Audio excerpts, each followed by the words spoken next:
कृष्णा कृष्णा हरे हरे, हरे राम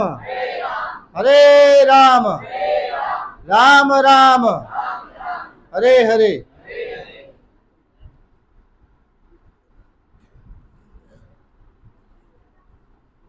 तो आज श्रीमद् भागवत महापुराण के इस महायज्ञ के पंचम दिवस पर आप सभी का पुनः स्वागत है।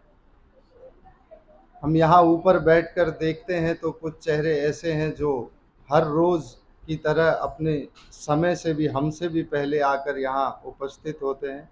तो आपका बहुत अति आभार, और आपकी इस श्रद्धा रूपी जो हृदय में आपके जो प्रेम है उसका अति आभार हमारा।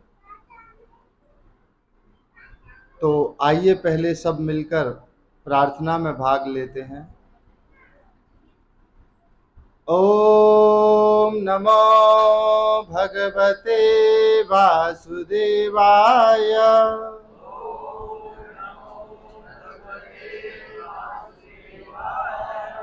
ओम नमो भगवते वासुदेवाय।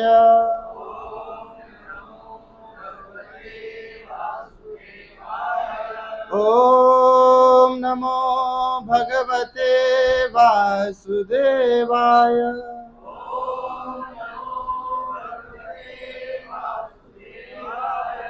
नारायणं नमस्कृत्यं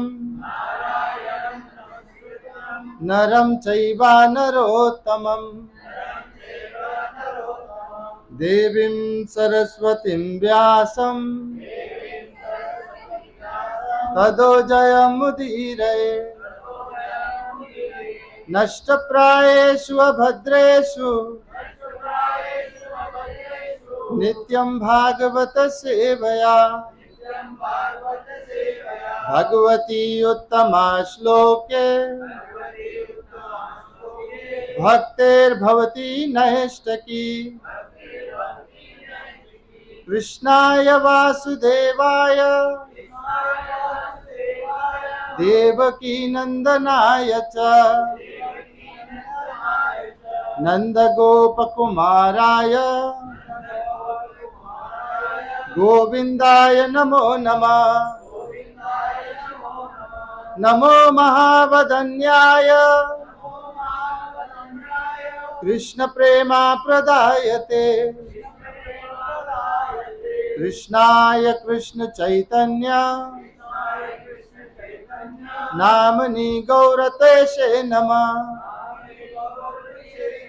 जय श्री कृष्ण चैतन्य प्रभु नित्यानंद श्री अद्वैत गदाधर श्रीवासादि गौर भक्त वृंद। हरे कृष्णा कृष्णा कृष्णा हरे हरे, हरे राम राम राम हरे हरे। हरे कृष्णा।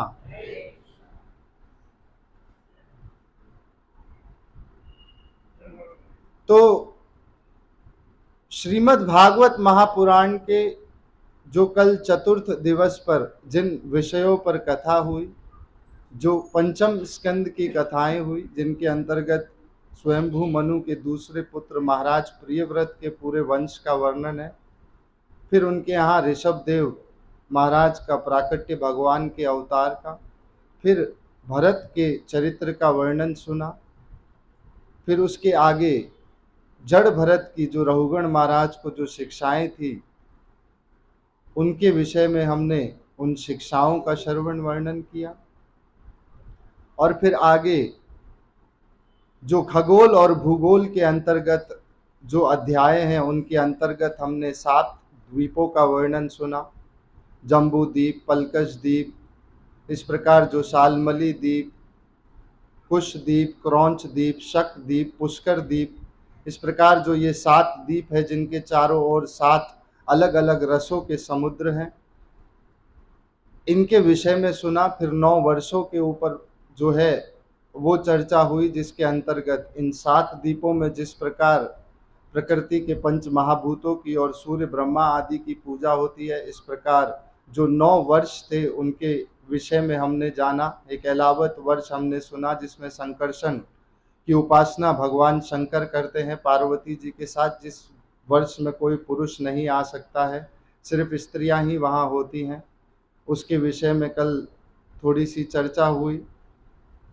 फिर भद्र वर्ष है, हरि वर्ष है, फिर इस प्रकार केतुमाल वर्ष, रमणिक वर्ष, फिर आगे इसमें हिरण्याव वर्ष आता है, फिर उत्तर कुरु वर्ष है, फिर आगे इसमें भारत वर्ष है जिसमें हम सब रहते हैं, जिसमें नर और नारायण की उपासना नारद जी स्वयं करते हैं। 6 महीने नारद जी करते हैं उपासना और 6 महीने मानव पूजा होती है। फिर छठे स्कंद का प्रारंभ हुआ जिसके अंतर्गत हमने भगवान पोषण कैसे करते हैं उसका वर्णन सुना, जिसके अंतर्गत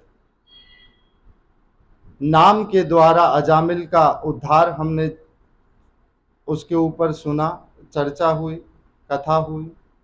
उसके बाद इसके आगे की जो कथा हुई जिसके अंतर्गत भगवान रूप के द्वारा किस प्रकार पोषण करते हैं, जिसमें दक्ष का जो पुनः भगवान ने जो अगमर्षण पर्वत पर जाकर तपस्या करने लगे थे उनका उद्धार सुना। फिर किस प्रकार भगवान नाम के द्वारा कवच, नारायण कवच के द्वारा इंद्र की रक्षा करी, वृतासुर का उद्गार सुना, वृतासुर का उद्धार सुना।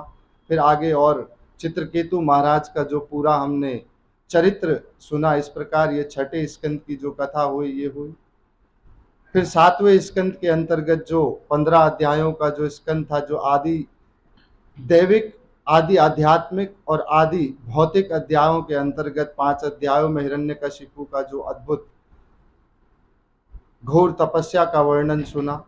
उसके बाद प्रहलाद महाराज की जो भक्ति है उसके लिए भगवान नरसिंह का अवतार का 5 अध्यायों में वर्णन, और फिर नारद जी के द्वारा युधिष्ठिर महाराज को जो वर्णाश्रम धर्म की शिक्षाएं हैं उनके ऊपर ये 7वां स्कंद जो हुआ ये कल संपूर्ण हुआ।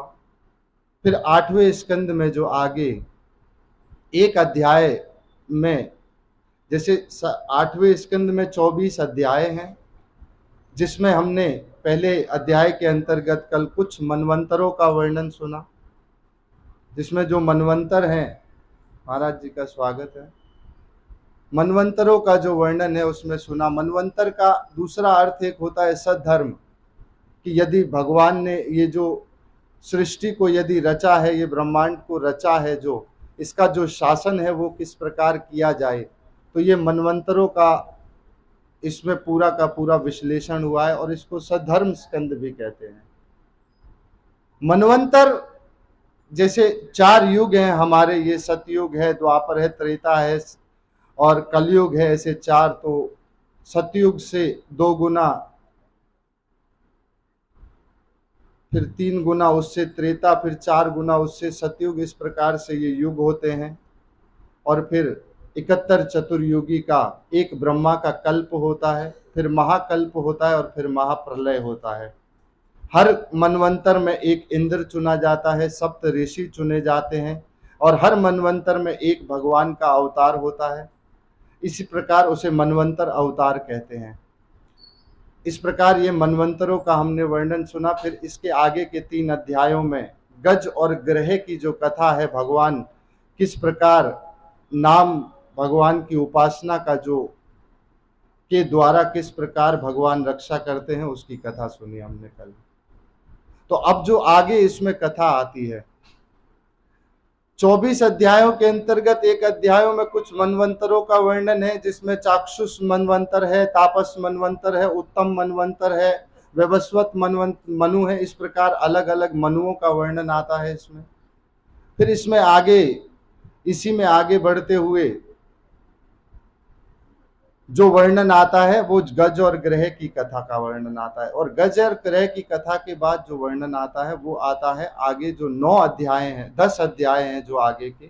इसमें भगवान किस प्रकार ये जो सृष्टि है उसमें जो सामग्रियां किस प्रकार उपलब्ध कराते हैं इसकी पूर्ति के लिए, पुष्टि के लिए, पोषण के लिए, और किस प्रकार इन जो समस्त मानव जाति है उसमें जो कार्यरत होने वाली जो प्रयोग में होने वाली जो सामग्रियां हैं उनकी उपलब्धि भगवान किस प्रकार कराते हैं, जिसके अंतर्गत समुद्र मंथन का वर्णन है। और फिर 9 अध्यायों में आगे भगवान की पूजा, भगवान की आराधना, भगवान की भक्ति और भगवान के सानिध्य शरणागति से किस प्रकार भगवान क्या करते हैं उसका 9 वर्णन है। और अंतिम के एक अध्याय में जो वर्णन आता है वो सत्यव्रत महाराज की कथा का वर्णन आता है, जिसमें भगवान का मत्स्य अवतार का वर्णन है और मत्स्य अवतार की सत्यव्रत महाराज को शिक्षाएं हैं, जिसके अंतर्गत जो मत्स्य पुराण जिसको कहा गया। तो आइए हम पहले अब आगे जो 10 अध्याय जो आगे के हैं, जो समुद्र मंथन के हैं, उसकी कथा का वर्णन करते हैं, श्रवण करते हैं।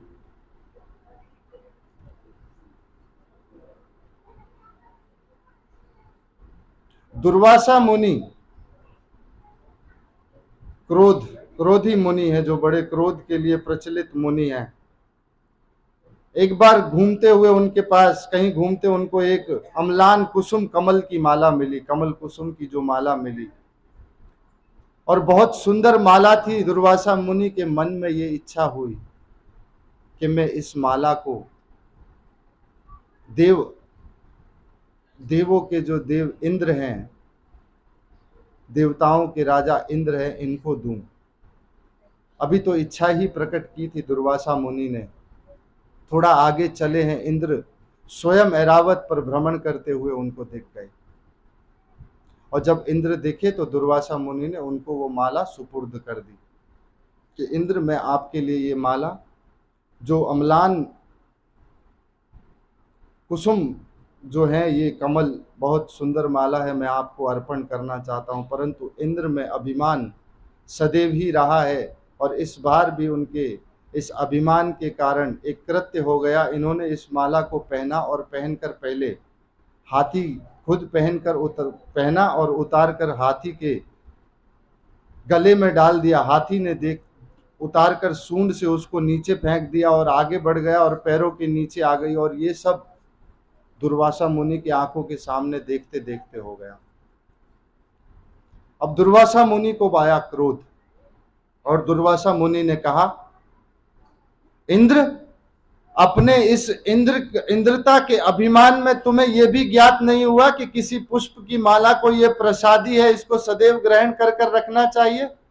तुम्हें जरा भी इस पर अपने अभिमान में इतने तुम मुग्ध हो गए, तुम्हें यह भी नहीं संभवतः मर्यादा का ध्यान रहा। जाओ, निश्रीक भवो, मैं तुम्हें श्राप देता हूं, तुम निश्रीक श्रीहीन हो जाओ। अब इंद्र हो गया श्रीहीन, और स्वर्ग पर जो राज्य स्थापित हो गया वो हो गया बलि महाराज का। अब ये सारे देवता यहां वहां भटकते हुए पहले ब्रह्मा और रुद्र के पास गए, शंकर के पास, और प्रार्थना करी कि इस प्रकार स्वर्ग के ऊपर दैत्यों का आधिपत्य हो गया है, हमें क्या करना चाहिए। ब्रह्मा और रुद्र कहते हैं, हम तो इसमें आपकी कोई सहायता नहीं कर सकते। सबने मिलकर भगवान की स्तुति की, भगवान की बहुत भारी स्तुति की। भगवान आप ही पृथ्वी हैं, भगवान आप ही जल हैं, भगवान आप ही सभी कारणों के कारण हैं। इस प्रकार जब स्तुति की तो भगवान वहां प्रकट हुए। ब्रह्मा जी को, रुद्र को तो भगवान के दर्शन हुए, परंतु और किसी देवता को भगवान के दर्शन, उनकी आंखें चौंधिया गई कि वो देख नहीं पाए भगवान को। तो ये जब दर्शन भगवान विष्णु वहाँ प्रकट हुए, फिर देवताओं को भी भगवान विष्णु ने, नारायण ने कृपा दृष्टि प्रदान कर कर स्वयं के दर्शन दिए। सब देवता भी धन्य हुए भगवान के दर्शन पाकर। अब हुआ क्या आगे?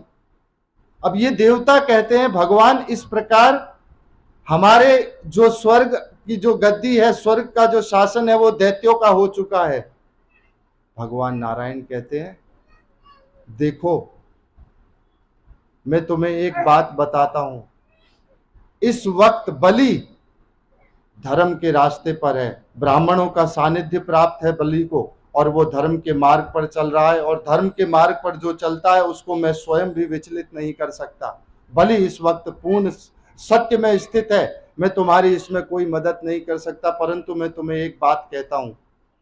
तब भगवान ने, यहाँ पे नारायण ने उनको मूसक न्याय बताया है। मूसक न्याय के अंतर्गत ये बताते हैं भगवान उनको, जैसे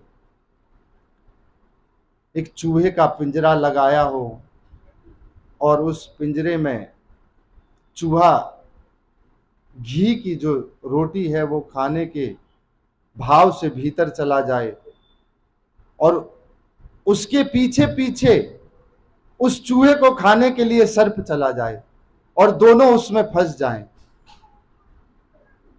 तो उन दोनों को आपस में संधि कर लेनी चाहिए।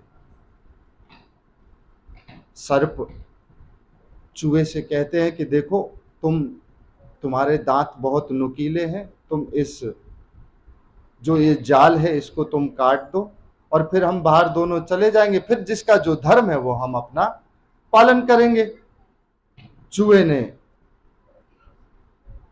काटा जाली को, अभी रात भर का समय है, हम चलते हैं, इस प्रकार करते हैं। ये करा, चूहे ने काटा, बाहर निकले, सर्प बाहर निकला, चूहा बाहर निकला, सर्प चूहे को खा गया। तो कहा क्या करना चाहिए? सर्धम वृत्ति यतान, आप संधि कर लीजिए, उनसे संधि कर लीजिए, देवताओं से। इस वक्त आप दैत्यों से संधि कर लीजिए, अभी देवता आपसे बलवान है, दैत्य आपसे बलवान है, आप उनसे जाकर संधि कर लीजिए।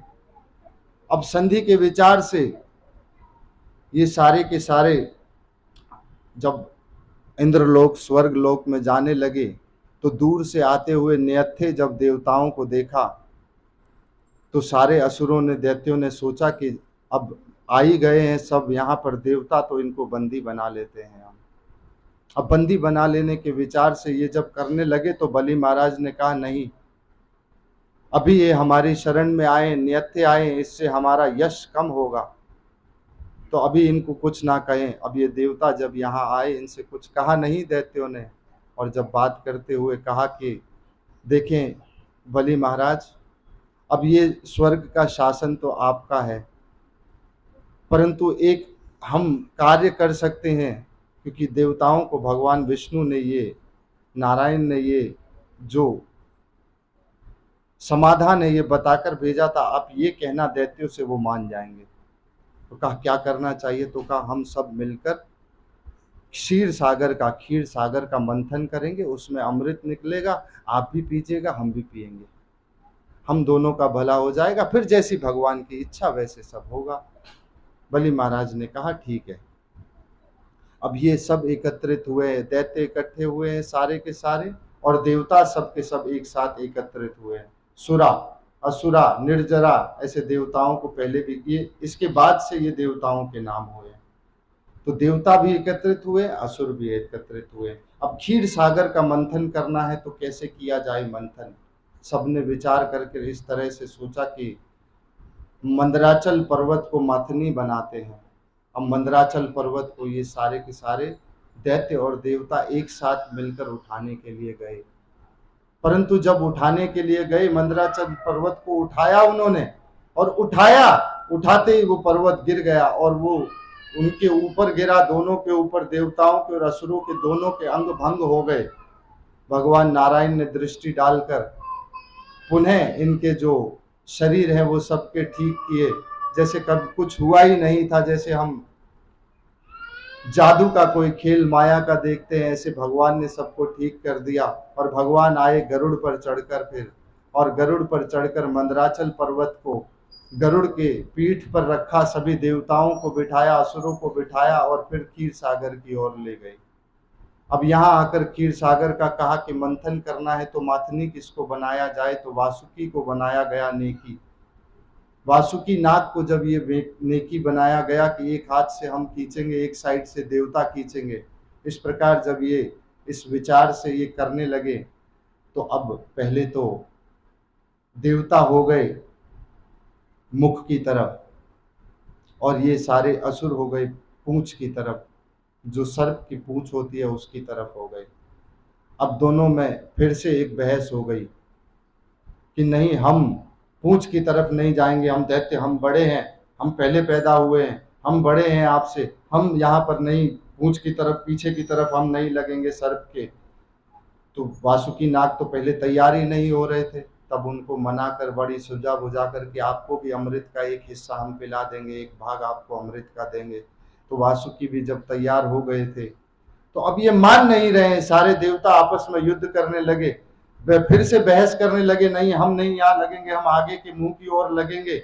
फिर भगवान नारायण आए वहां पर, और नारायण भगवान ने कहा, देखो देवताओं, तुम मेरी बात मानो, अच्छे काम में यदि कोई हो रहा हो उस वक्त ऐसे विघ्नों के बीच में ध्यान, इन चीजों पर अपना समय व्यर्थ नहीं गवाते हैं, आप जाओ पूंछ की तरफ लग जाओ। अब देवताओं को बाद में ये समझ आएगा कि भगवान ने जो पूंछ की तरफ भेजा है उसका जो फायदा होगा वो क्या होगा। अब ऐसे जब भगवान ने किया है, अब ये इसको मंदराचल को खींचने का अभी थोड़ा प्रयास ही करने लगे। मंदराचल नीचे सागर में अंदर पाताल की ओर जाने लगा, कभी इधर घूमे कभी इधर घूमे। भगवान ने यहाँ पर फिर एक अवतार लिया है अपना, कच्छप अवतार भगवान ने लिया है यहाँ पे, और कच्छप अवतार लेकर मंदराचल को अपनी पीठ पर धारण किया है। और फिर जब फिर दोबारा मंथन प्रारंभ हुआ, फिर प्रारंभ होने पर मंथन, कभी मंदराचल इधर की ओर झुक जाए कभी मंदराचल इधर की ओर झुक जाए। भगवान ने 1000 हाथों से ऊपर उस मंदराचल पर्वत को देखा, हाथों से पकड़ लिया, उसको संभाल कर एक साथ स्थिर रखने का भगवान ने ये कार्य किया। और दूसरी ओर भगवान देवताओं में अपने अंश प्रवेश कर खींचने लगे, फिर इधर असुरों में प्रवेश कर अंश इसको वासुकी को खींचने का भगवान इन देवताओं के अंशों में दोनों में प्रवेश कर इस प्रकार खींचने लगे। अब भी इनसे ये जो है खींचा नहीं जा रहा है, अच्छे से मंथन हो नहीं पा रहा है। तब भगवान ने फिर दोनों हाथों से और इस वासुकी के एक हाथ से मुंह को पकड़ा, दूसरे हाथ से पूंछ को पकड़ा और फिर मंथन करना प्रारंभ किया। अब ये जैसे ही मंथन करना प्रारंभ किया तो कोई भला काम जब हम करने का सोचते हैं तो सबसे पहले विघ्न आता है, लेकिन तत्वज्ञानी जो होते हैं, जो दृढ़ निश्चयी होते हैं, वो इसे देखकर, इसे विघ्न को देखकर घबराते नहीं हैं। तो यहाँ पर जब सबने ये सोचा कि अब विघ्न जो हो गया है, क्या करना चाहिए हमको, क्या करें हम, ये विघ्न विष, कालकूट विष निकला है इसमें। सबसे पहले जो कालकूट विष जब निकला है तो सबने कहा कि अब इस विष का क्या करेंगे, इसे कौन धारण करेगा। ये विष की जो पवन है, हवा है, इससे फिर जीव जंतु सारे, पेड़ पक्षी वनस्पतियां सब वहां पर सारी जलने लगी, सब और विष ही विष हो गया, सब और प्रलय का वातावरण होने लगा। तब भगवान ने प्रार्थना भीतर मन से की शंकर भगवान को कि आप इस प्रकार देवता आपके पास असुर आएंगे, आप इनकी प्रार्थना को स्वीकार करना। अब ये सब मिलकर गए हैं, क्योंकि विष के अधिपति तो शंकर हैं। तो यहाँ पर विष के लिए कालकूट विष को कैसे किया जाए, अब मिलकर जब भगवान शंकर के पास गए हैं, भगवान शंकर ने माता गौरी से पूछा है क्या करूं। तब कहते हैं कि देखो, साधुओं का, महात्माओं का, ऋषियों का और सत्पुरुषों का ये पहला कर्तव्य होता है कि जो मानव कल्याण के लिए जो कार्य हो उसमें सर्वसम्मति से सबसे पहले सबसे अग्रभाग में खड़े होकर करना चाहिए।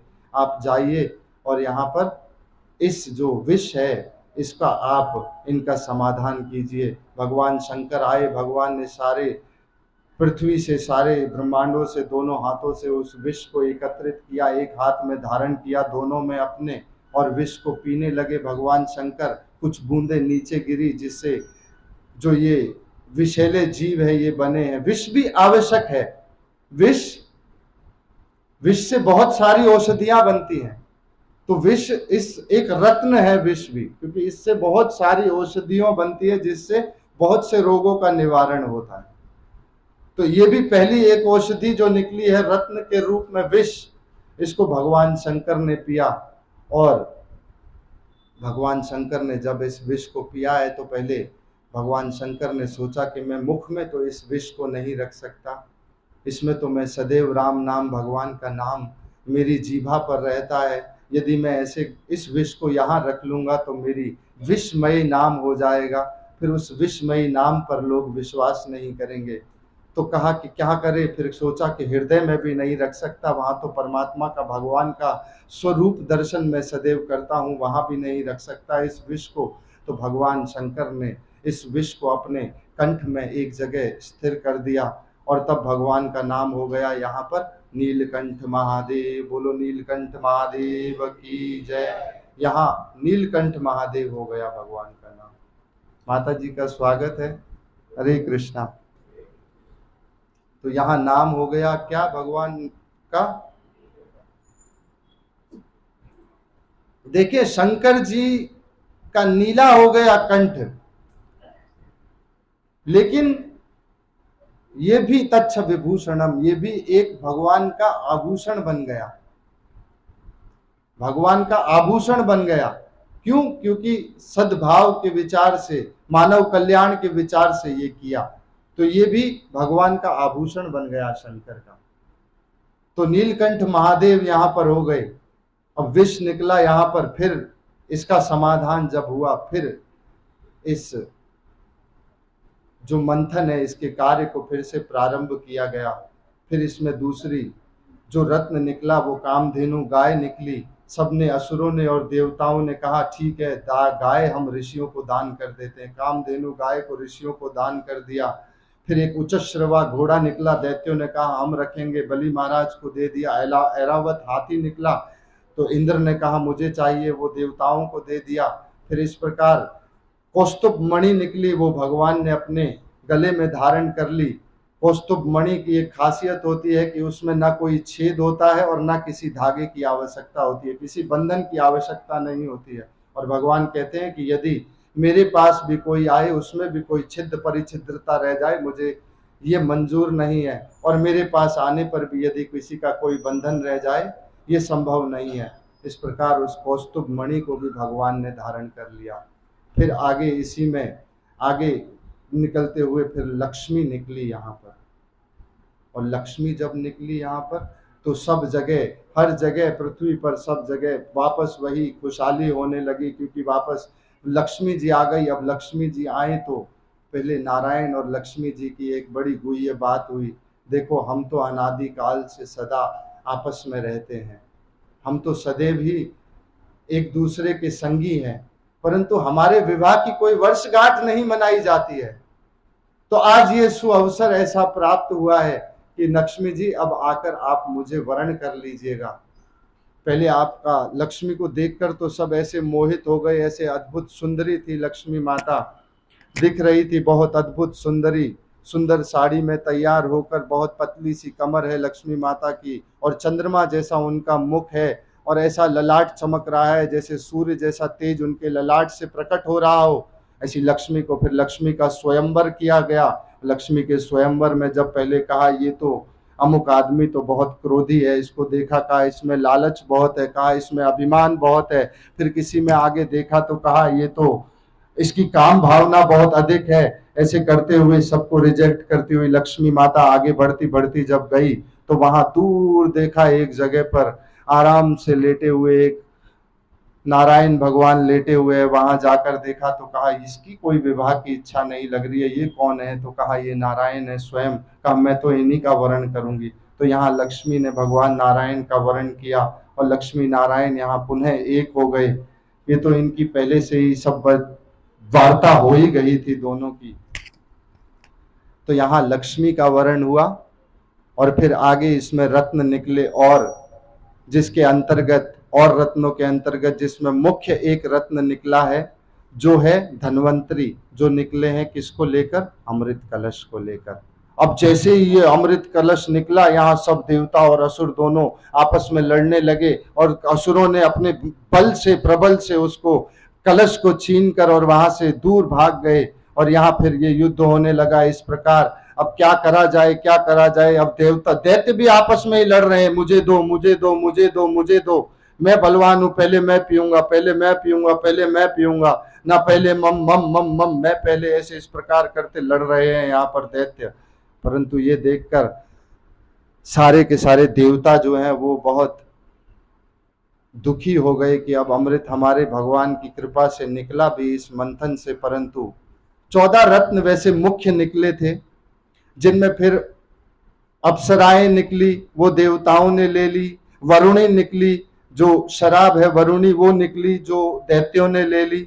और फिर कल्प वृक्ष निकला, जो देवताओं ने स्वर्ग में ले लिया। इस प्रकार 14 अलग अलग रत्न निकले थे, जिसमें मुख्य रत्न एक कामधेनु गाय है, माता लक्ष्मी है, और धन्वंतरी जो अमृत निकलता है। इस प्रकार अमृत की जब लड़ाई होने लगी तो भगवान ने यहाँ फिर एक और अवतार लिया है अपना। कौन सा अवतार लिया है? मोहिनी अवतार लिया है। किसी ने मोहिनी मूर्ति का मंदिर देखा है आज तक? नहीं। ऊपर जाएंगे उत्तराखंड में, श्रीनगर जब आता है तो श्रीनगर में एक मोहिनी मूर्ति का मंदिर है। एक ही स्थान पर मोहिनी मूर्ति का मंदिर है श्रीनगर में। कभी आपको देखने का अवसर प्राप्त हो तो अवश्य देखिएगा। तो इस प्रकार भगवान ने मोहिनी रूप जो धारण किया है, ऐसी अद्भुत सुंदरी जो मोहिनी लग रही है, दैत्य और देखकर इन्हें बहुत विचलित हो गए कि ऐसी अद्भुत सुंदरी कौन है, ऐसी तो हमने कभी सुंदरी कोई देखी नहीं, और ऐसे मोहित हो गए उसे देखकर। कुछ सूझ ही नहीं रहा है। अमृत का कलश ऐसे उनके हाथ में लाकर दे दिया। देवी आप जो चाहें, आपकी जो इच्छा हो वो करें, ये कलश भी हम आपको देते हैं, आप जैसी जो मर्जी कहेंगे मैं हम वो करेंगे। मोहिनी कहती है, माँ मूर्ति कहती है, देखो कुलशीलता कोई ऐसी हो नारी स्त्री जो आपको ऐसे ही इस प्रकार दिख जाए, सुंदरी लगे आपको, उस पर इस प्रकार से विश्वास करना कोई भी ज्ञानी पुरुष नहीं करेगा ऐसा। उसने कहा नहीं, वो इतने मोहित थे मोहिनी रूप में कि कुछ उनको और सूझ ही नहीं रहा था। कहा आप जो सोचे, आप जो न्याय करें हमें मंजूर होगा। तो कहा ठीक है, आपके जो विशेष हुआ था, क्या हुआ था, जब आगे का भाग जो दैत्यों ने बड़ी जिद करके जो लिया था, उससे हुआ ये कि जब मंथन कर रहे थे तो वासुकी का पेट बहुत दब रहा था, और उस पेट के दबने से जो विषैली हवा है, सांसें हैं, वो बाहर निकल रही थी, जिसकी वजह से दैत्यों के सारे मुंह काले हो गए थे। और वही जो विष है वही आकाश में जो है समाहित होकर पुनः देवताओं की ओर जाए तो उनको ठंडी ठंडी फुहारे दे। तो इस प्रकार देवताओं को समझ आया कि भगवान ने हमें ये जो करने को कहा वो क्यों कहा।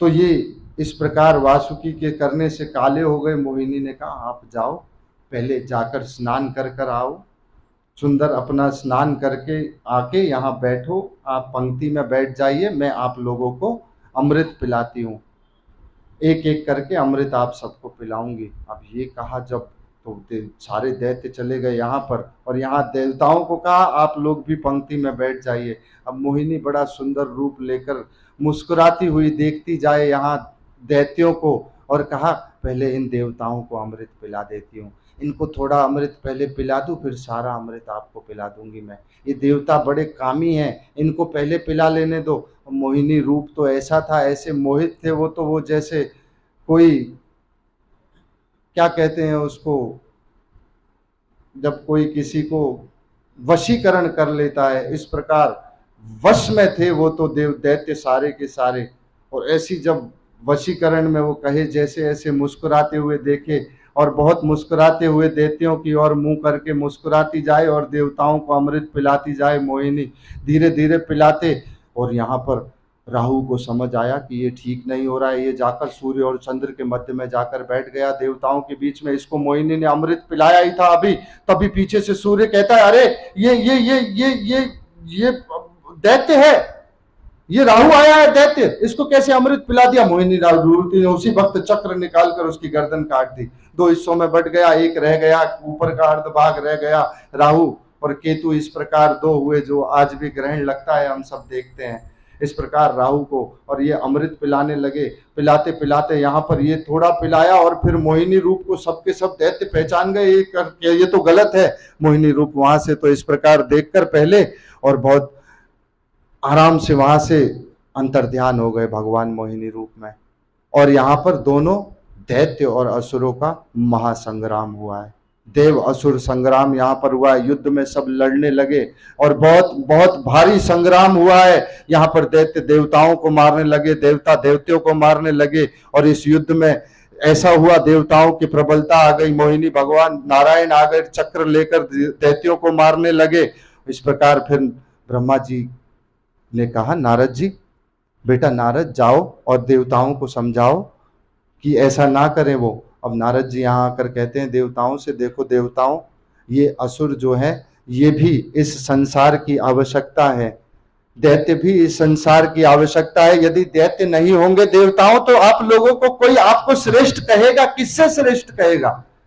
इसी से तो श्रेष्ठ कहेगा कि आप दैत्यों से श्रेष्ठ हो, इसी से देव कहलाए जाते हो।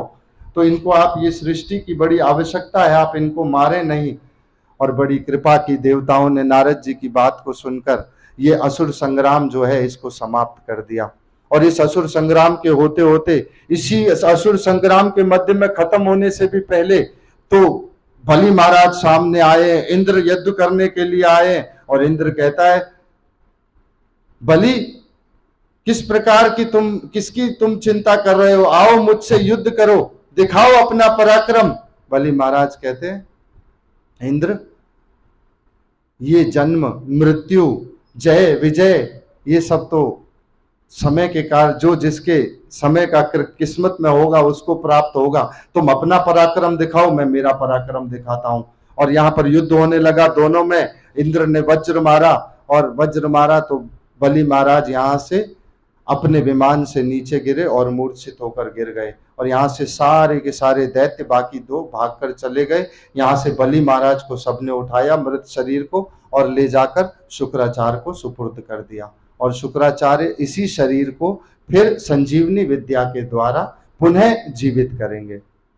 बहुत अद्भुत है ये संजीवनी विद्या। बृहस्पति ने अपने बेटे कच्छ को संजीवनी विद्या शुक्राचार्य से, शुक्र का अर्थ होता है वीर्य, नीति में जो प्रतज्ञ हो, जिसकी नीति बड़ी अच्छी हो, ऐसा वीर जो है उसकी शुक्र कहते हैं इसको। शुक्राचार्य ने संजीवनी से बलि महाराज को जीवित कर दिया। अब इसमें जो आगे कथा आती है, ये समुद्र मंथन की 10 अध्यायों में कथा हुई। अब आगे के 9 अध्यायों में जो कथा होगी, किस प्रकार भगवान अपने ध्यान के द्वारा, भक्ति के द्वारा किस प्रकार सबको पूर्ति किस प्रकार करते हैं, इसका वर्णन होगा।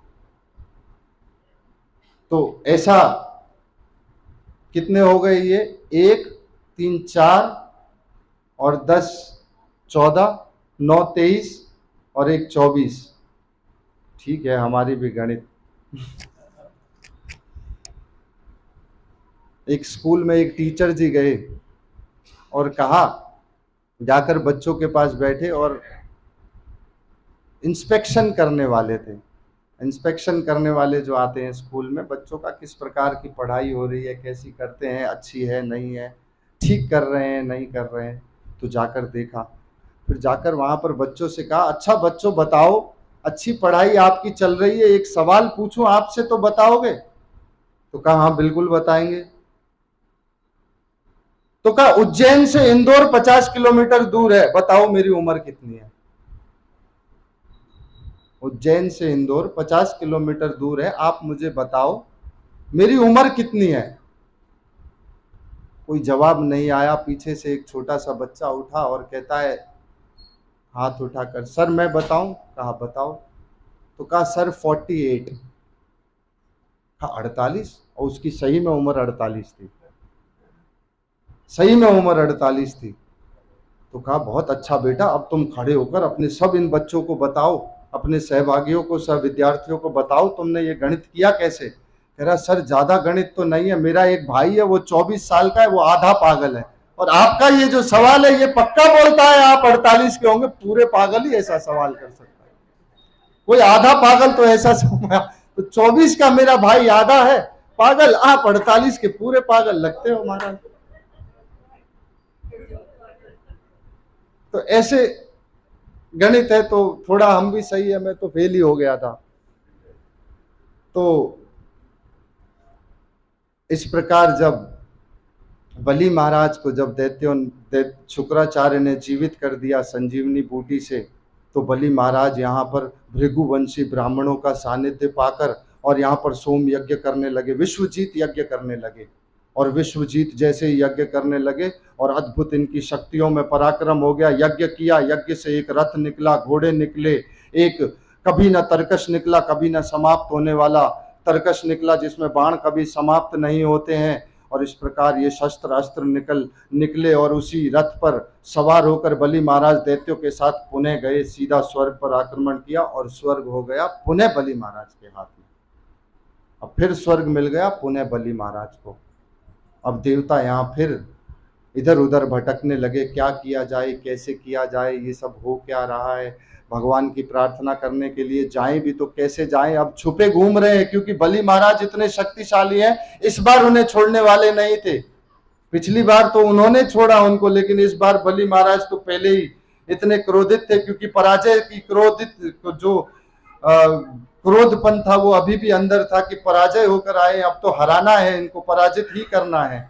तो ऐसे क्रोधित थे बलि महाराज। तो ये देवता यहाँ वहां कहाँ भटक रहे थे, कहीं कोई इनका कोई ऐसा नामो निशान कहीं दिख नहीं रहा था, और देवताओं के बिना धरती तो ऐसी हो गई। वैसे तो बलि महाराज भी अपने आप में बहुत धर्मनिष्ठ थे। 10 भागवत ऐसे हैं जो भागवत को जानते हैं, एक उसमें बलि महाराज है, व्यास हैं, भीष्म हैं। इस प्रकार 10 अलग लोग हैं जिनमें एक बलि महाराज है जो भागवत को जानते हैं।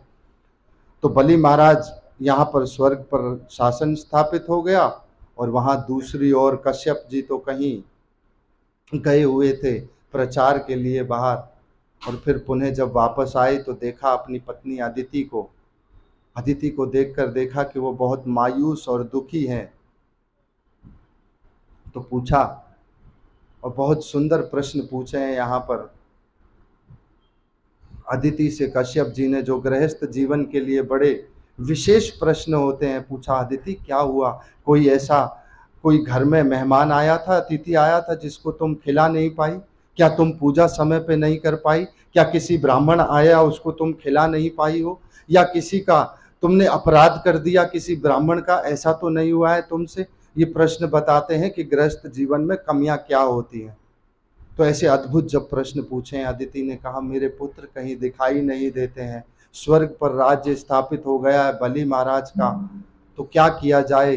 कश्यप जी कहते हैं, अच्छा ये सब हो गया है, मैं तो प्रचार में व्यस्त था देवी, मैं तो ये जान नहीं पाया ये सब कब हुआ। मैं आपके दुख का कारण बिल्कुल समझता हूँ, मेरे भी पुत्र हैं, देवता तो मेरे भी पुत्र हैं, इंद्र आदि, मुझे भी उनकी उतनी ही चिंता है। और जब सृष्टि का समय हुआ था, सृष्टि जब ये हुई थी, तब ब्रह्मा जी ने मुझे सबसे पहले एक व्रत बताया था, पयोव्रत। इस पयोव्रत को करने से अद्भुत भगवान की बड़ी पवित्र संतान होती है, उत्पन्न होती है। इस पयोव्रत को करो, मात्र 12-13 दिन का ये व्रत है, और ये शुरू होता है फाल्गुन मास के प्रतिपाद से शुरू होकर एकादशी के जो द्वादश एकादशी का जो पारायण का समय आता है दूसरा, उस तक ये चलता है। 12-13 दिन का व्रत है, इसको तुम करो। और इसको करने के लिए इसमें सिर्फ दूध पिया जाता है इसमें, तो ये व्रत तुम करो, इससे तुम्हें कोई ना कोई लाभ अवश्य प्राप्त होगा, भगवान हमारी सहायता अवश्य करेंगे। अब अदिति यहाँ पर उस व्रत को करने में व्यस्त हो गई, और व्रत की पूर्ति करते ही 13वें दिन भगवान स्वयं प्रकट हुए नारायण। और नारायण से जब अदिति ने कहा, अदिति से कहा नारायण ने, मैं तुम्हारे इस व्रत से बहुत प्रसन्न हुआ हूँ, तुम मांगो, मुझसे वर मांगो कोई। तो कहती है अदिति, मेरे पुत्र देवता बहुत यहाँ वहाँ भटक रहे हैं, वन वन घूम कर वो अपना जीवन व्यतीत कर रहे हैं, भगवान आप कृपा कर कर मेरे पुत्रों को पुनः स्वर्ग का राज दे दीजिए। भगवान कहते हैं, देखो अदिति, मैं तुम्हें एक बात बताता हूँ, इस वक्त बलि महाराज अनंत शक्तियों से पूर्ण है, और ब्राह्मणों का सानिध्य प्राप्त है उसको, और विश्वजीत यज्ञ कर कर वो इस वक्त महान शक्ति में स्थित है, और धर्म का बहुत अच्छे से पालन करते हुए चल रहा है, और धर्म का पालन करेगा। तो माता, मैं इसमें तो आपकी कोई सहायता नहीं कर सकता।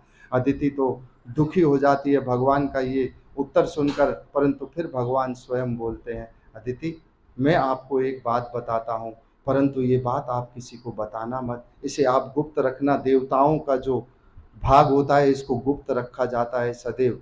कहा, मैं आज से थोड़े दिन बाद आपके यहाँ पुत्र रूप में जन्म लूंगा, परंतु आप किसी को बताना मत बस। तब मैं यदि देवताओं की मदद करूंगा तो मैं इंद्र का भाई हो जाऊंगा, स्वाभाविक है, मैं अपने भाई की मदद कर सकता हूं। तो कहा, ठीक है, ऐसा करते हैं। तो थोड़े समय बाद समय अनुसार यहाँ पर बटुक रूप में भगवान वामन देव जी का अवतार होता है। बोलो वामन देव भगवान की जय। त्रिविक्रम भी कहते हैं इनको। तो यहाँ पर वामन जी का अवतार हुआ है, और अभी यहाँ पर वामन जी का अवतार हुआ है, अलग अलग देवताओं ने सब तरह से अपनी अपनी जो वस्तुएं थी वो उनको उपलब्ध कराई, गायत्री के लिए जनेऊ उपलब्ध कराई, किसी ने कमंडल दिया, किसी ने मैथिला दी, किसी ने छाता दिया, किसी ने मृगशाला दी। पृथ्वी ने इस प्रकार अलग अलग जो महापुरुष माताएं थी उन्होंने अपने अपने जो देने योग्य जो चीज जो वस्तुएं थी वो सारी उपलब्ध कराई वामन देव जी को। और यहाँ से ये छोटे से नन्हे बटुक बालक मन वामन देव जी आगे की ओर चले हैं और वहाँ बलि महाराज एक और यज्ञ विश्वजीत कर रहे हैं। वहाँ उस यज्ञ की ओर वामन देव चल दिए हैं और वामन देव जी उस यज्ञ की ओर चलते चलते फिर आगे उस यज्ञ के बाहर जाकर खड़े हो गए हैं। और जहाँ खड़े हुए हैं वामन देव, वहीं से बहुत सारे ऋषि वहाँ देख रहे हैं, ब्राह्मण देख रहे हैं, भृगुवंशी सारे के दूर एक छोटा बटुक बालक है, सूर्य जैसा उसमें चमक, उसमें तेज है, ऐसा अद्भुत बालक है, यज्ञ में बिना बुलाए जाते नहीं है। इसलिए वामन भगवान वहीं बाहर ही एक स्थान पर खड़े हुए थे और यहाँ सब ब्राह्मण उनको लेकर आए, सम्मत अपने आदर पूर्वक उनको भीतर लेके आए और प्रणाम करके कहा कि आप बहुत अद्भुत बालक है, हम आपको प्रणाम करते हैं। और फिर बलि महाराज आए वहाँ और बलि महाराज आकर कहते हैं, वामन देव आप कौन हैं बटुक महाराज? मैं ये पक्का ये समझता हूँ कि यदि आप बलि के यज्ञ में आए हैं तो जरूर आपको कोई ना कोई आवश्यकता होगी, कुछ मांगने आए हैं। बताइए मैं आपको क्या दे सकता हूँ? कोई सोना दूं आपको, हीरे जवाहरात आपको दूं, किसी स्त्री से आपका विवाह करने की इच्छा है वो पूर्ति करा दूं, कोई राज्य शासन आपको चाहिए,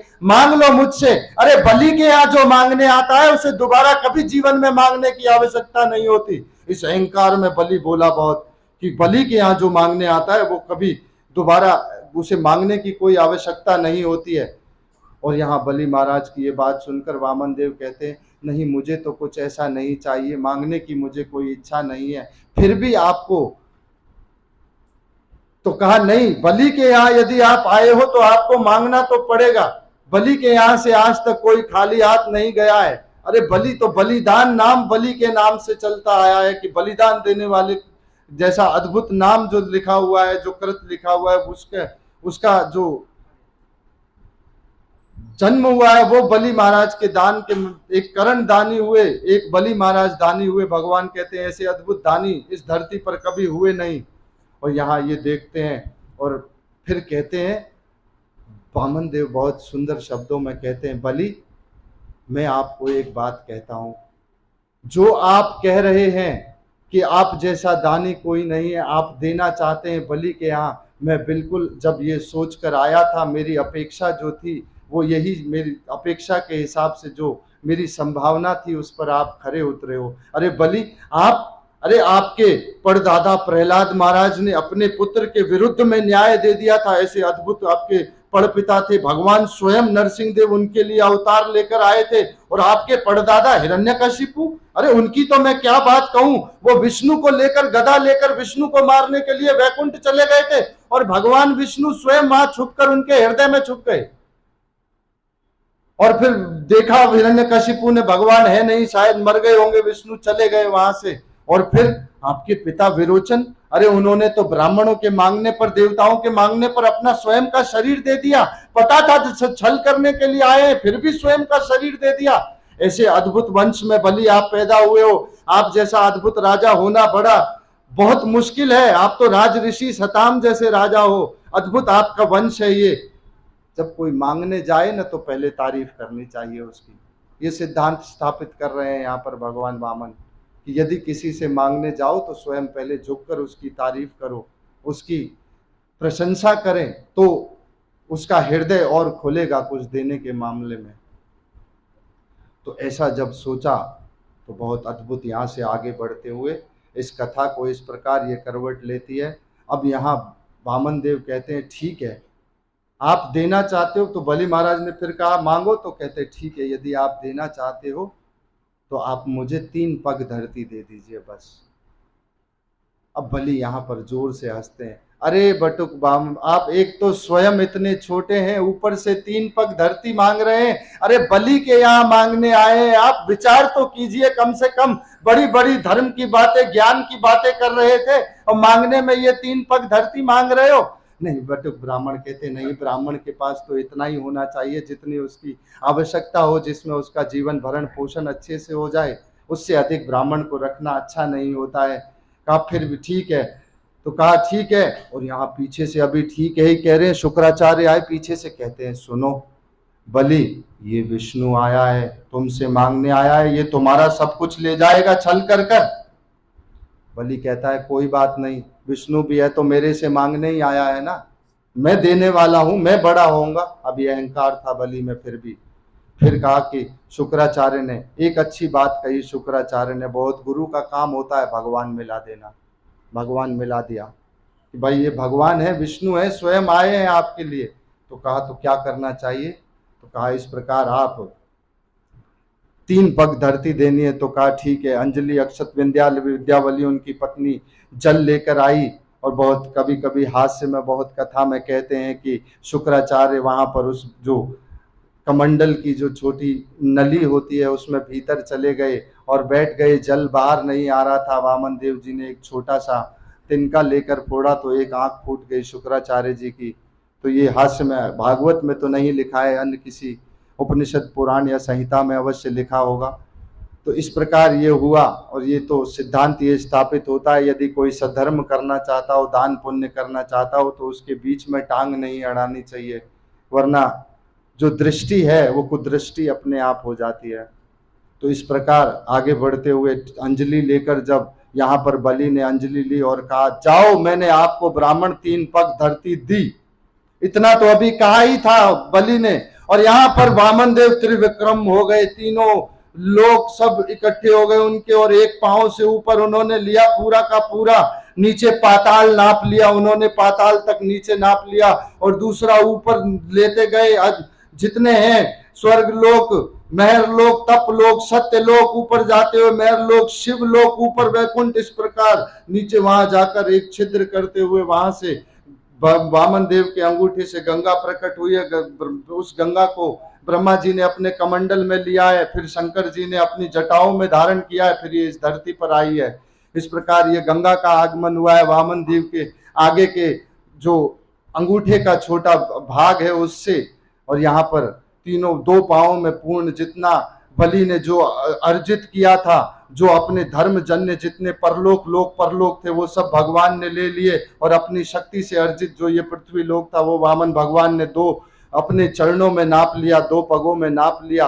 अब फिर भगवान वामन चिल्ला कर कहते हैं, क्रोधित होकर कहते हैं, बड़ी बड़ी बातें करते थे बलि, है मेरे पास मांगने आयो, क्या है अब तुम्हारे पास? 2 पग है, तीसरा पग कहाँ रखूं मैं, बताओ, है तुम्हारे पास कोई तीसरा पग?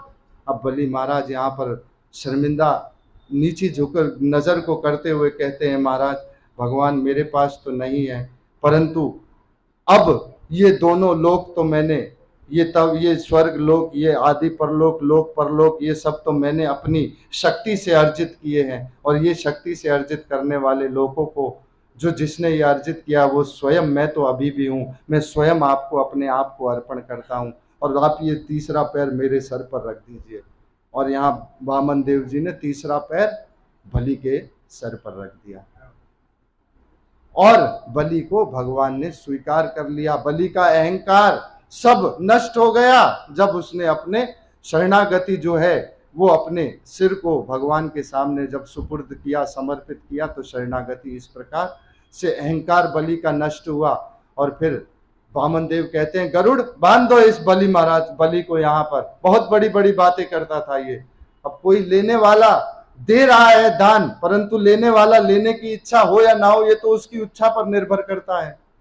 तो भगवान ने कहा, गरुड़ इसको बांध दो अपने इस नागफास में, गरुड़।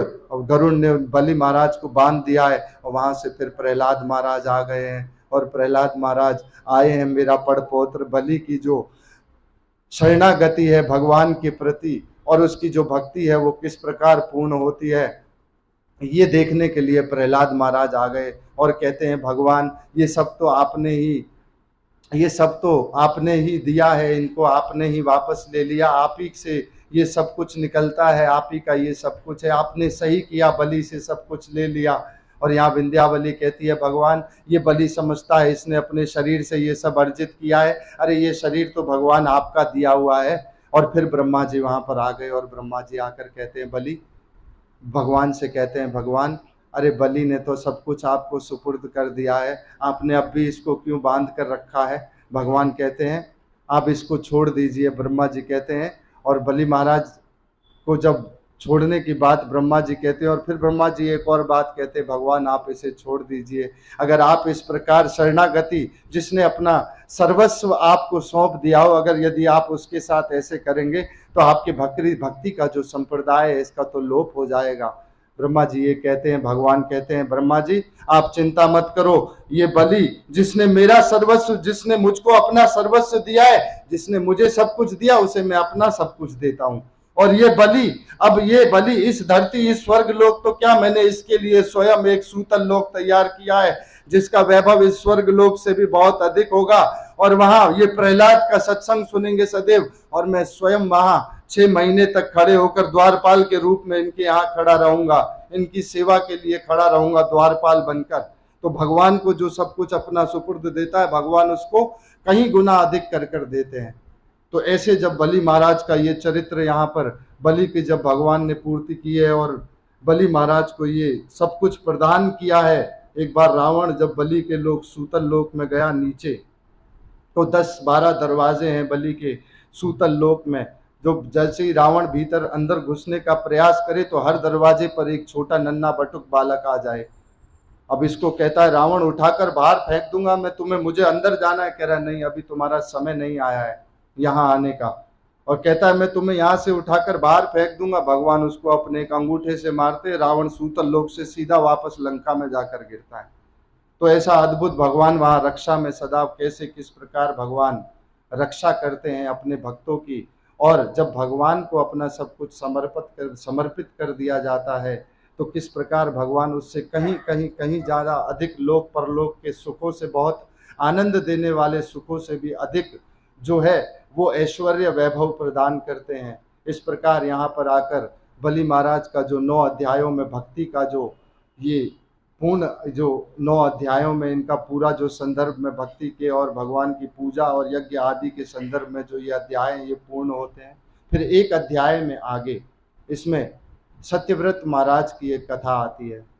सत्यव्रत महाराज गए एक जगह जल लेने के लिए, एक अंजलि में नदी से जल लिया, एक छोटी सी मछली हाथ में आ गई, और मछली हाथ में आई और राजा कहते हैं मछली को देखकर, पहले तो मछली कहती है कि आप मेरी रक्षा कीजिए। तो राजा कहते हैं कोई बात नहीं, मैं आपकी रक्षा करूंगा, आप मेरी शरण में हो, अब मैं आपकी रक्षा करूंगा।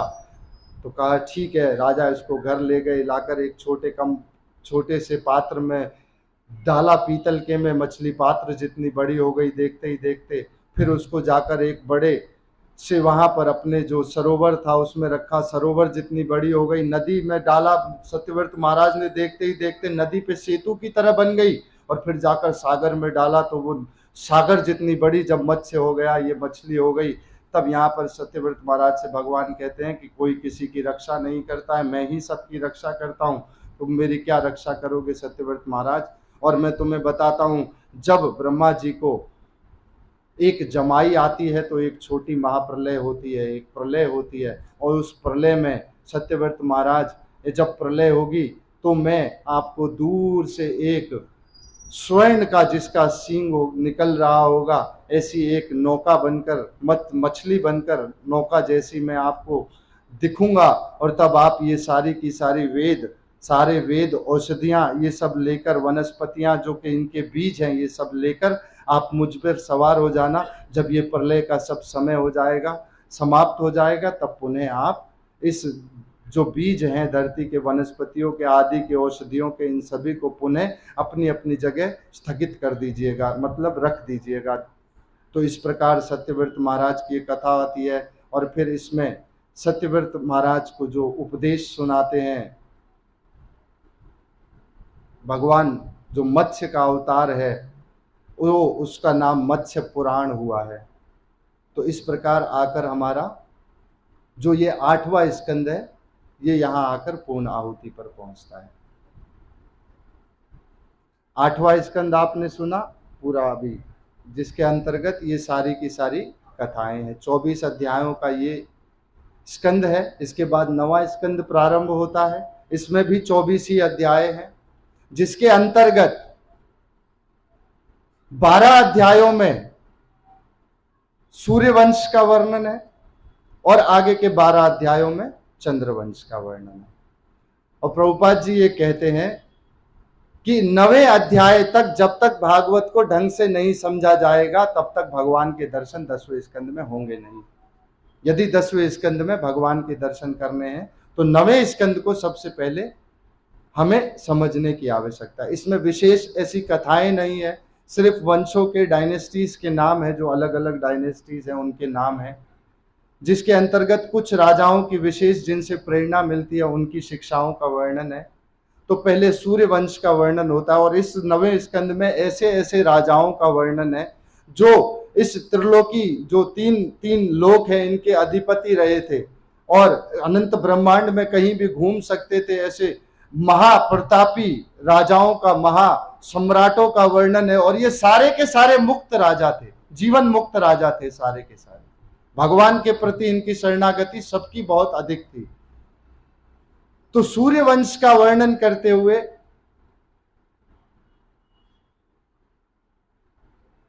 वैवस्वत मनु, विवस्वान भगवान, फिर इनके पुत्र हैं 10 जिनसे सूर्य वंश चलता है।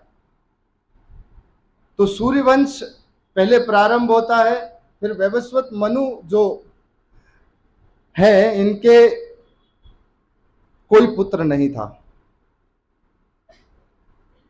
ब्राह्मणों ने यज्ञ किया पुत्रेष्टि, पुत्र की प्राप्ति के लिए पुत्रेष्टि यज्ञ किया, परंतु पुत्र की जगह हो गया पुत्री। अब पता लगाया कि हुआ क्या, तो पता लगाया कि रानी जो थी उनकी इच्छा थी, उन्होंने ब्रह्मा जी से जो है आशीर्वाद रूप में पुत्री की इच्छा की थी। अब फिर ये सोचे कि वंश किस प्रकार चलेगा यदि पुत्र ना हुआ तो। फिर रुद्र आदि से प्रार्थना करने पर, भगवान से प्रार्थना करने पर पुनः जो उस लड़की को है वो लड़का बनाया गया। पहला सेक्स चेंज का ऑपरेशन हुआ है ये। तो इस प्रकार जब ये लड़की से लड़का बनाया, अब ये लड़का फिर घूमते घूमते गया और ऐलावत वर्ष में गया शंकर जी के यहाँ, फिर से लड़की बन गया, ईला इसका नाम हो गया, ईला। फिर वही ऐलावत वर्ष में गया और लड़की बन गया, इसका नाम पहले था सुधमन्यु, फिर इसका नाम हो गया ईला, ये हो गया लड़की। और इस लड़की फिर ये घूमते हुए वहां घूमते घूमते वहां उसको कौन मिला, वहां पर बुद्ध इनको मिलता है। चंद्रमा का आप इसको अगर कैसे समझेंगे मैं नहीं जानता। चंद्रमा ने बृहस्पति की पत्नी तारा से उत्पन्न किया है बुद्ध को। तो ये और बुद्ध ने कर लिया विवाह, किससे विवाह कर लिया? बुद्ध ने विवाह कर लिया गंधर्व विवाह ईला से। अब इनका एक पुत्र होगा पुरुरवा, जो आगे चलकर चंद्रवंश को प्रारंभ करेगा। इस पुरुरवा को हम यहां रख देते हैं। अब इसी वंश में आगे चलकर एक और पुत्र भी हुए, वो गाय से शेर बन गए, इस प्रकार उसका वर्णन है। फिर एक राजा इसी वंश में आते हैं, शर्याती महाराज। शर्याती महाराज की एक पुत्री थी सुकन्या। शर्याती महाराज ये चाहते थे कि किसी योग्य से इनकी शादी हो, विवाह हो। और फिर ये इस प्रकार ये कथा आती है कि ये सारे राजा एक बार मृग्या करने के लिए अपनी पुत्री भी साथ सुकन्या को लेकर एक जंगल वन में गए। और उस वन में जाने पर एक स्थान पर ऋषि के आश्रम पर कहीं रुके। और ऋषि कौन थे ये? च्यवन ऋषि, ऋषि च्यवन। ऋषि च्यवन के यहाँ जब ये पहुंचे तो ऋषि च्यवन वहां नहीं थे। और पुत्री सुकन्या ने देखा एक मिट्टी की बांबी बनी हुई है और उस बांबी से दो जगहों से एक रोशनी निकल रही है। सुकन्या नादान थी, एक छोटा सा सहेलियों के साथ तिनका लिया, मस्ती करते हुए उसमें जो रोशनी निकल रही थी वहां वो तिनका भीतर उसमें प्रवेश करा दिया और देखते ही उसमें से खून की धारा निकलने लगी। अब वो च्यवन ऋषि की आंख पर जाकर लगी थी, भीतर रोशनी निकल रही थी, च्यवन ऋषि की आंख नेत्रों से ये रोशनी निकल रही थी। और अब जैसे ही च्यवन ऋषि के यहाँ ये लगी, च्यवन ऋषि ने ऐसा अद्भुत कृत किया वहां पर कि सारे के जितने उनके सैनिक थे, राजा थे और रानियां जितनी, वो सब रानी के साथ, सुकन्या के साथ जितनी स्त्रियां आई थी, सबका मल और मूत्र दोनों रुक गया। सबके पेट में दर्द होने लगा, सबका शरीर ऐसा पीड़ा से उनका ग्रसित होने लगा। और यहाँ पर महाराज ने सोचा शरियाती ने जरूर कुछ हुआ है। सुकन्या आई और अपने अपराध को स्वीकार किया, इस प्रकार हुआ है। और सुकन्या से कहते अब क्या करना चाहिए। तब च्यवन ऋषि वहां पर आए और च्यवन ऋषि को देखते हुए, बूढ़े थे च्यवन ऋषि, बहुत बूढ़े हो चुके थे, उनसे क्षमा मांगी। महाराज ने, शरियाती ने क्षमा मांगी। और क्षमा मांगते हुए जब ऐसे थोड़ी सी आंख खोलते हैं च्यवन ऋषि और सुकन्या की ओर नजर जाती है और कहता है क्षमा यदि करना है तो मेरा विवाह आपकी पुत्री से करा दो। बूढ़ा है च्यवन ऋषि बिल्कुल, और सुकन्या बहुत अद्भुत सुंदरी है, बहुत नवयुवती है एकदम, तो इससे मेरा विवाह करा दो। महाराज जानते थे कि च्यवन ऋषि की शक्तियों को जानते थे महाराज शरियाती बहुत अच्छे से। कहा कि महाराज जैसा आपकी आज्ञा हो। अब च्यवन ऋषि से विवाह करा दिया। अब बूढ़े च्यवन ऋषि और सुकन्या एकदम जवान, इस प्रकार ये दोनों विवाह बंधन में जो बंध गए। इनका पाणी ग्रहण जब हुआ तो थोड़ा समय ऐसे हुआ कि अश्विनी कुमार आए, और अश्विनी कुमार च्यवन ऋषि के आश्रम पर जब आए तो देखा तो अश्विनी कुमारों प्रसन्न ऐसे हुए कि उन्होंने, च्यवन ऋषि ने कहा अश्विनी कुमार से, यदि आप मुझे पुनः जवान कर दो। अश्विनी कुमार देवताओं के वैद्य हैं, देवताओं के वैद्य हैं अश्विनी कुमार। तो च्यवन ऋषि कहते हैं आप मुझे पुनः नवयौवन दे दीजिए, मैं आपको वचन देता हूं, मैं देवताओं से जो आपको यज्ञ का भाग नहीं मिलता है वो मैं आपको दिलाऊंगा। तो कहा ठीक है। तो इस प्रकार अश्विनी कुमार लेकर गए उनको एक नदी में और कहा कि इसमें आप जाइए, स्नान कर कर आइए। जैसे ही च्यवन ऋषि स्नान कर कर गए, फिर कथा भी आती है कि 5-5 दिए, कुछ परीक्षा भी ली सुकन्या की अश्विनी कुमारों ने, जिसमें वह सफल भी हुई, उत्तीर्ण भी हुई। सुकन्या पतिव्रता थी बहुत, और च्यवन ऋषि हो गए पुनः जवान। ये च्यवनप्राश तब से आया होगा। तो इस प्रकार च्यवन ऋषि जो आए और ये हो गए पुनः नवयौवन। शरियाती महाराज आए घूमते हुए, च्यवन ऋषि को देखते हैं, हरे कृष्णा हरे कृष्णा। मैं तो यही कथा को विराम देता हूं। हरे कृष्णा।